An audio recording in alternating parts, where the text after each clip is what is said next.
I want to thank you for opening your rehearsal room. I had goosebumps watching you sing today from the bottom of my feet to the top of my head. How do you feel? I feel good. I feel just enough fear and adrenaline, right? We haven't hit the panic zone. I have a feeling that might come in a couple of days. It has been fast and furious, but the preparation has been beautiful.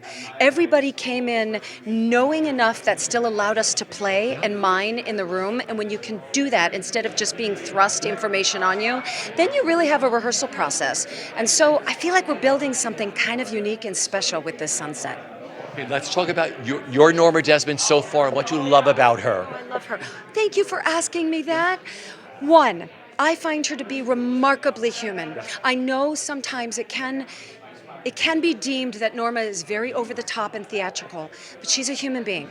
And anybody who acts this over the top and obsessed, something has happened. There's been harm, there is fear, it's a mental health issue. So if there were to be the right medication or even the language for mental health in 1930, 1940, 1950, this story could be different. If there was trauma therapy, this story could have been different. So Sammy and I have had a lot of conversations where we just didn't want it to be like the audience watching this sort of circus apparition who is grand and who is glorious, but the humanity sometime or could drop out.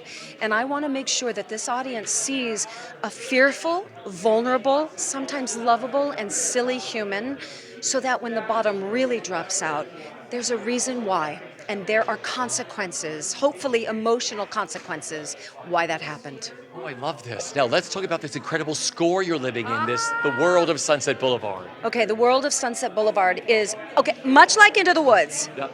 Everybody wants to perform Sunset Boulevard, not everybody wants to learn Sunset Boulevard. And that is the same with Into the Woods. But it is the complicated notion of getting it in your bones that makes it so beautifully gratifying on the other end. I'm having a little bit of trouble just right now because I do tend to go 150% and I lose myself in the character, and then sure enough, I've missed the musical mark, which is supposed to lend itself to the next scene. So I'm still learning all that, and that's probably my biggest hiccup at this point. And once that flows, and once you feel the music support your emotional sense, then you got magic. I'm not there yet, but I feel once we get a 20-piece orchestra and all the different orchestrations are coming through, it is going to support us and uplift us in a way that's what makes theater so magical. And that's what makes this particular score so magical, because it's underscored from the top until the end, you know? It's almost like an operetta, this piece. Working with this company. I love them so much. I love them so much because of the fact that when we got together, it was we're all in this together. We're diving in head first, because you can't just kind of dip your toe in as Joe. You can't kind of dip your toe in as Norma. If you don't go full out, we're never going to find all of these beautiful, complicated relationships that we need to find in a week and a half. When I say it out loud, it kills me.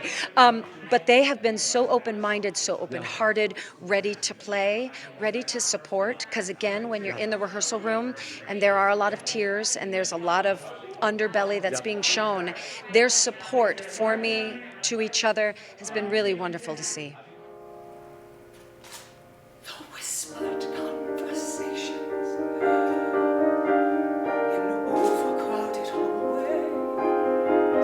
So much to say, not just to